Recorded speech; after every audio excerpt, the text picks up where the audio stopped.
Welcome back to Soup to Nuts. So for the purposes of these video training tips, I am going to be doing most of the rest of these on my Windows 7 system.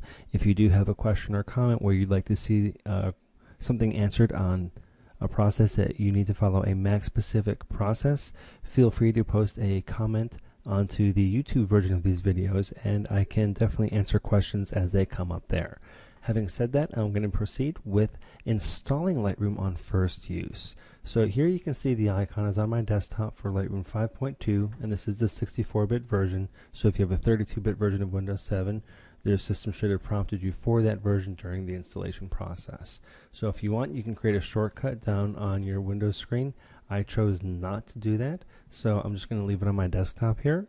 And I'm going to double click on this, and this is going to open Lightroom 5 for first use. So right now it's going to initially prompt me for the following question. It's going to ask me whether or not I have a serial number and want to enter a license key, or if I want to try it, or if I want to buy one in the event I don't have a license key. So that being the case, I'm going to go ahead for now and I'm going to click on I want to try, because this does not change the functionality of the system for you. Okay, it's the same thing from the full version with serial number to the version that you use in a trial version. So I'm going to go ahead and click on try for now so that you can get the process down on your end, just so you know that you can use either one.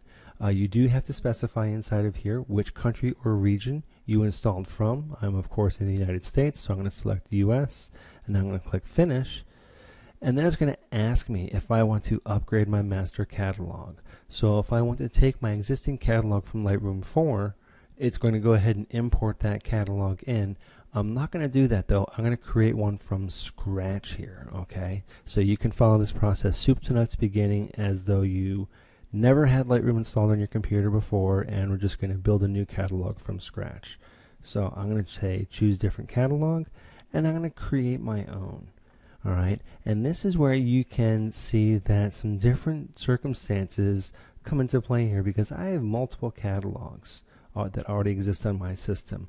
I've got a Lightroom 4 catalog, I've got another master catalog, I have others scattered throughout for my own different folder structure, so ignore those. I'm going to go ahead and create a new catalog, and I'm going to put this inside my C drive, and I'm going to put it actually, I'm not going to put it in there. I'm going to put it inside my user documents folder. So I'm going to go to my documents, and I'm going to go ahead inside the Adobe folder, and I'm going to just create it in here, and I'm going to call it Lightroom 5.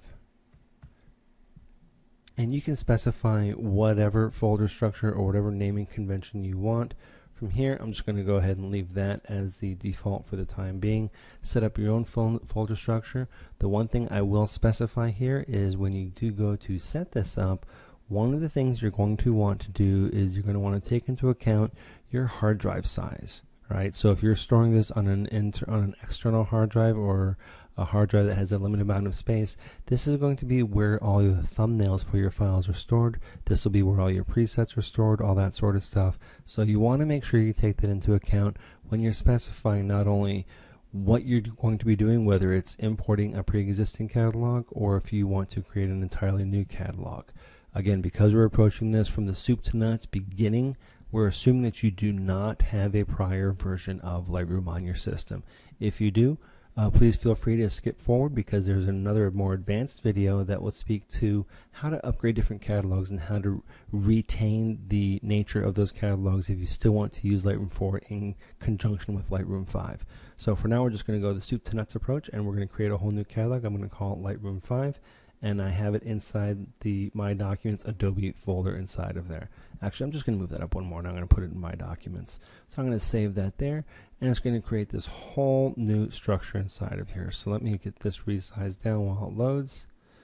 There, and now you can see everything inside of here. So for those of you that haven't seen Lightroom before, this is going to be something kind of interesting for you, because this is a completely new structure or system. So let's go through a little bit of the basics here. I'm not going to go into too much detail here because we're just talking about the initial configuration. But just know that you have a left-hand panel, you have a right-hand panel, and then you have a navigation menu that goes across here, and a navigation menu that goes across here. This is your Windows navigation. This is your Lightroom navigation. Now there are some navigation functions within the Windows system that can help you set up preferences, things like that, and that's what we're going to talk about in not this one but the next one, because this is primarily speaking to setting up your master catalog. Okay, so feel free to stop in for the next video in sequence. This is going to be the conclusion of video 3, so you're going to want to jump to video 4, where we're going to talk about how to configure your preferences inside of Lightroom 5.